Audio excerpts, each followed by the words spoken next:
Welcome to the Heidi Thorne Show. I'm your host, Heidi Thorne, and in this podcast, I share my real-world self-publishing and business experience with you. So let's get started with today's show. Now, today is going to be an end of the year 2019 and end of the decade wrap up on publishing trends, what I see as an outlook coming up for the next year and the next decade. So let's start out with a report that I saw reported on in the publisher's weekly email newsletter. And they were reporting on the NPD book scan retail sales over the past decade. Now, the largest selling book over the past decade was 50 Shades of Grey and its trilogy. Okay, so what should we take away from this? First of all, it started out as a self-published book, which I'm sure doesn't thrill the traditional publishing industry. You should also not take from this that you should publish erotic fiction. It doesn't mean that this is something you should do if it's not your thing. But I think it is interesting that it did start out as self-published, and I also think you should not take from this that your self-published book at some point will become traditionally published. That doesn't always happen. In fact, it almost never happens. And the only reason that the 50 Shades series did well was because she had a fan base, she sold stuff, so she became interesting to traditional publishers by virtue of the popularity of her self-published books.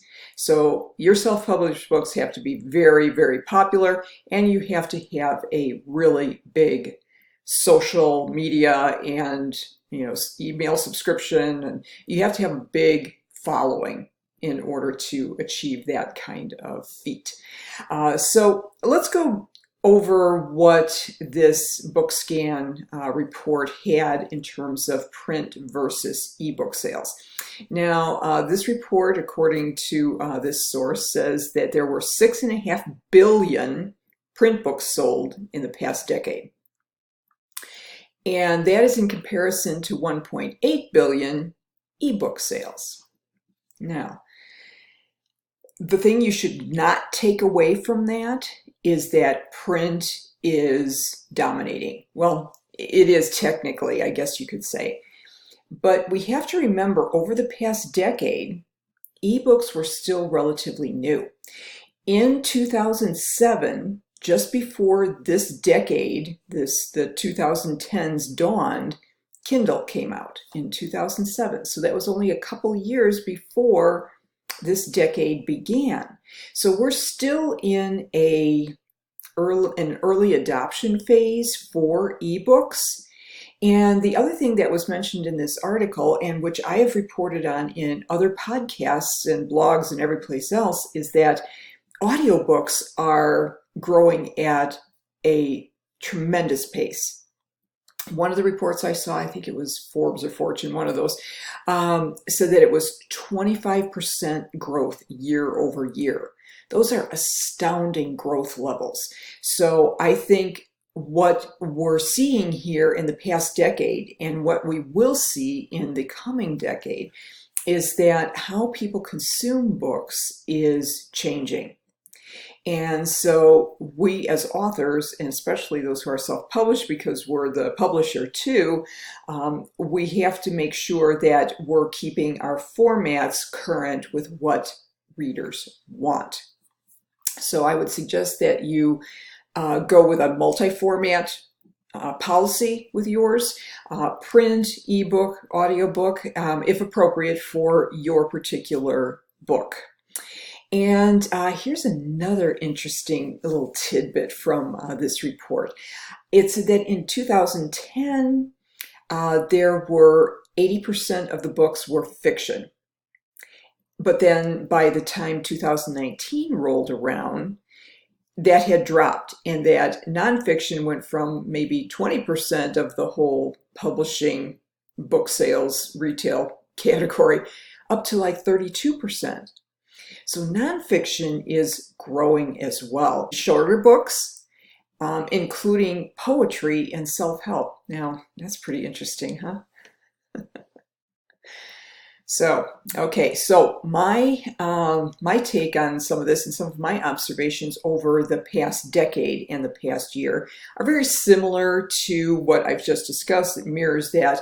However, the one thing I would add, and I know I've talked about this in other places, is that voice technology is going to be huge in the next decade.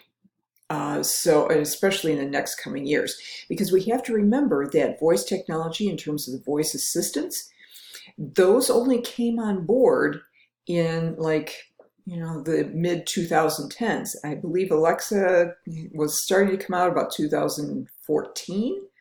So it hasn't even been out a decade yet. And the growth in voice technology is just as astounding as the growth in audiobooks. So what you want to make sure that you're thinking about is your book audio friendly? Is all of the connection that you have with your audience, can they access this through voice? And that's why I started a couple years ago. I really ramped up my podcast because I knew that the standard blogging that I did, which has done very well for me, I knew that that wasn't always going to be the case. So you certainly want to think about how you connect with your audience as well. So speaking of connecting, I hope you will continue to connect with me into the new year here. And you can do that by rating, reviewing, and subscribing to my podcast on Apple Podcasts. I'm also, and remember, Apple Podcast is now on Alexa. Speaking of voice technology, Apple Podcast has a skill on Alexa. So definitely you can listen to it on your Alexa device. Or your Apple HomePod if you want. I'm also on Spotify and Stitcher and Podbean and a couple other platforms. So definitely subscribe and rate and review. I would really appreciate it. And definitely share the podcast with your author friends on social media. And my books, my self-published books, are in print, ebook, and audiobook. You just have to go to my author page on Amazon, Audible, or Apple Books, and you can see what's available there. If you'd like to connect with me, my website is very simply HeidiThorne.com. Thank you so much for your support over the past couple years and especially this last year, and I'm looking forward to talking with you again in the new year. Have a great New Year's.